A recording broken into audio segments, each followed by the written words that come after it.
Okay, I see everyone has joined us, so hello and welcome. My name is Grace Krager, and I will be your proctor for today's class. Just to make sure everyone is in the correct class, today's date is Saturday, February 7th, 2015, and this is EDT 8490. While everyone is getting settled, I'd like to give a big shout out to our virtual listeners. Sorry you guys couldn't make today's session, but hopefully you guys can make it next week. Before we begin, take a moment to check that you have completed the audio setup, that you have put your hand down, your cell phone is turned off, your door is closed, and all outside distractions are eliminated. At this time, you should be focused on today's class only, and all other worries should be pushed to the side to wait until class ends. In addition to making sure that all of your environmental distractions are eliminated, please make sure the red record button on the top right of your screen is on. If you can see the red record button, please click on the green check mark. I will wait until everyone has a green check. Ted, I see you. Evie, check.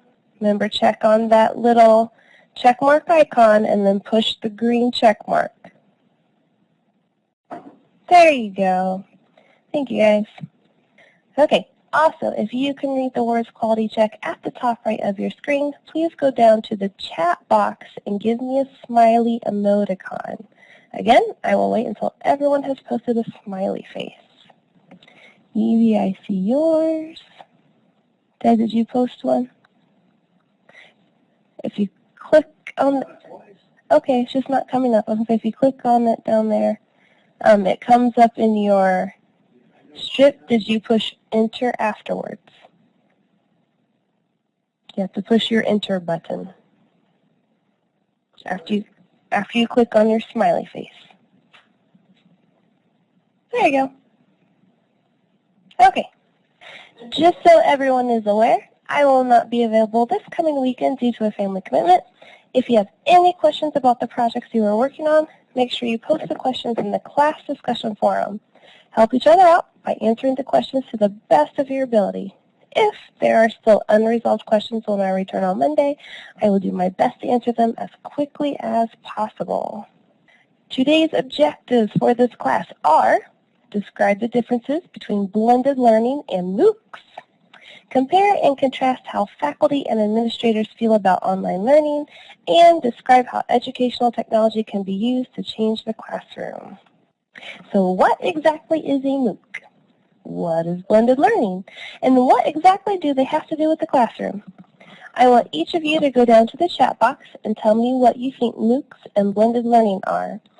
Just give me about one sentence for each. I'll give you time to type your answers. Make sure you hit the enter key after you are done typing. Go ahead and go. Yes, Evie, I agree. It does look like a cow. Do you have any idea what blended learning is, Evie? Give it a guess. Okay, well, Ted's a lot closer. Good try, though, Evie. Okay, so what exactly is a MOOC? A MOOC is a massive open online course. These online courses are usually free and open to anyone in the entire world. So it is possible to have hundreds, maybe even thousands of people from all over the world interacting together in one class while learning the exact same content. What exactly is blended learning? Blended learning is a combination of online and face-to-face classes. So part of the class is held in the traditional classroom, while other parts are completed online. According to the 2014 Inside Higher Ed Gallup survey of faculty attitudes on technology, the percentage of faculty who think that online classes are equivalent to that of face-to-face classes is significantly less than those of technology administrators. Technology administrators are much more in favor of the online learning environment, and it matters little if it is a MOOC or blended learning.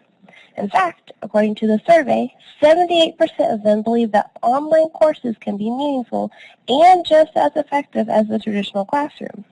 In addition, they see more people enrolling in online courses and want to stay competitive with the universities that are offering them. Technology administrators believe that if educators structure their online classes well, with lots of interaction amongst all individuals, Then the online education experiences can be just as effective as the traditional classroom. However, most faculty are truly skeptical of online learning being the equivalent of face-to-face classes, especially MOOCs. They do not believe that the quality of online education is equal to the traditional classroom. For example, most faculty value the relationship between themselves and their students. They feel that these strong relationships help to build the collaborative learning environment in their classrooms.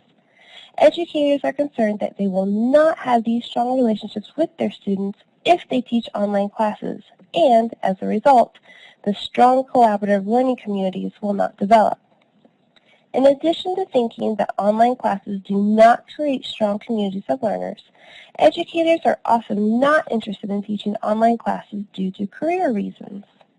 Faculty members state that teaching online courses takes more time and effort to develop, that they are not offered any incentive for teaching these classes, that they are not provided the professional development that they need in order to learn how to teach online classes, and it does not help them reach tenure any quicker than they would by teaching in the traditional classroom.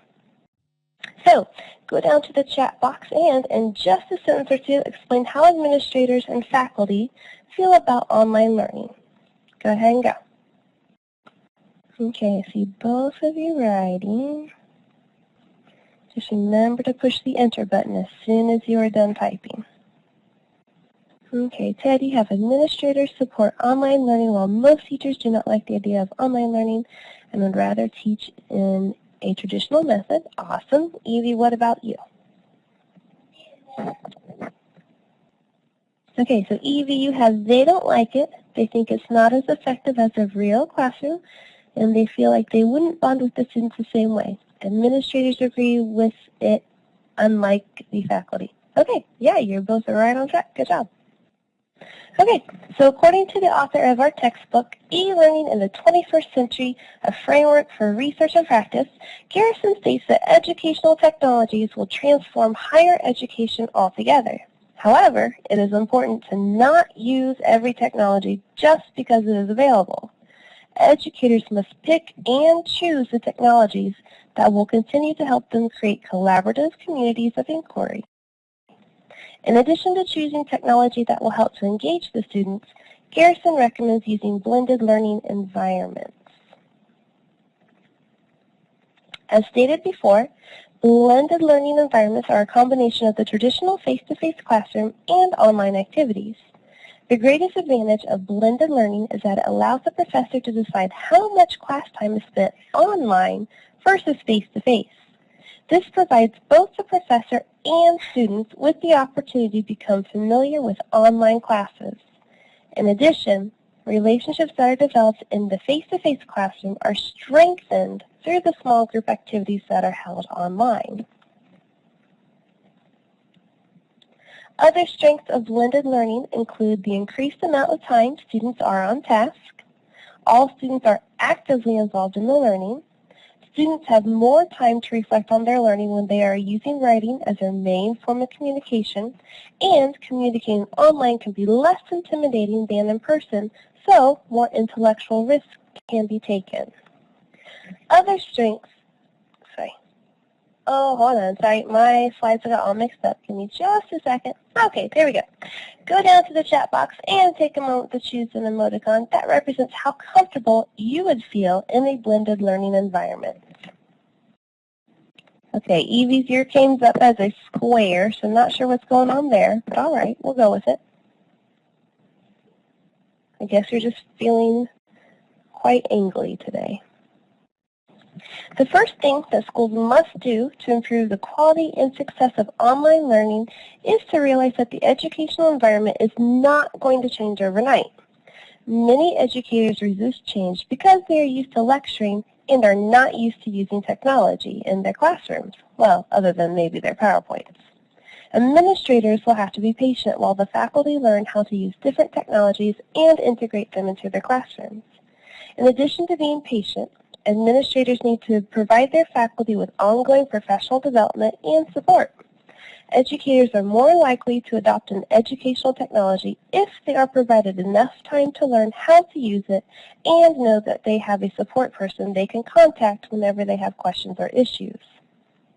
In addition to providing the faculty with the needed professional development and support required for learning new educational technologies, institutions need to develop strategic plans and goals for integrating new technology courses.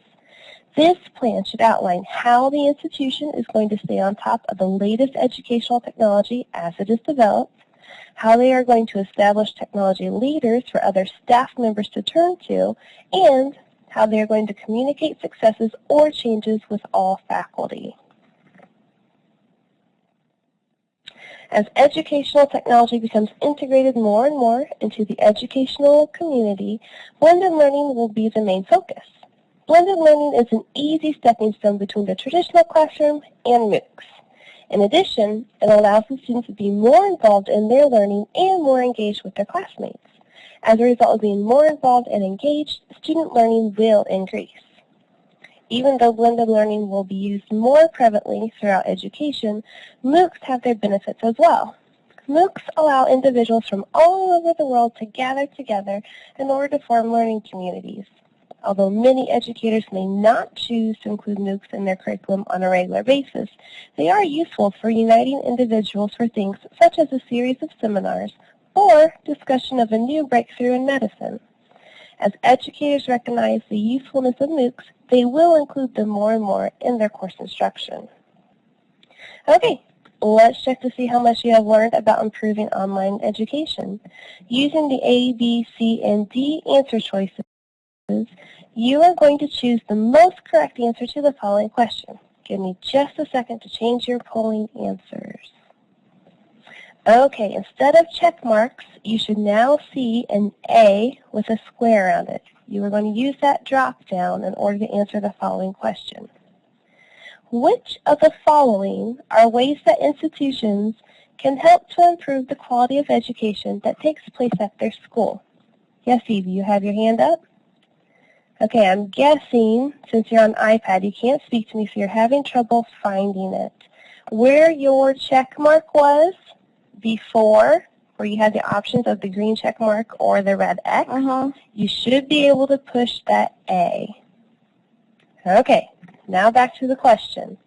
Which of the following are ways that institutions can help to improve the quality of education that takes place at their school?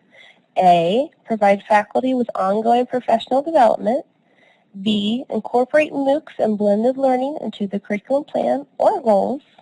C, research the most effective educational technologies, or D, all of the above. Choose A, B, C, or D. Good, excellent. Both of you chose the correct answer. Give me just a second to clear this out.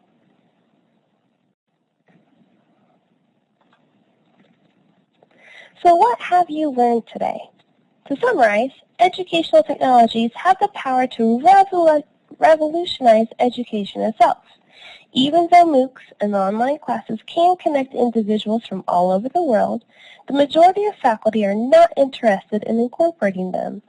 The main reasons are that they are resistant to change, they do not know how to use the educational technologies, and there are little to no incentives for them to learn how. Blended learning can bridge the gap between the traditional classroom and the online community. Blended learning allows the professor to meet with their students face-to-face and provide additional learning activities for them to complete online. This slow integration of technology into the classroom can help educators choose the technologies that they think will be most effective, as well as create more collaborative learning communities.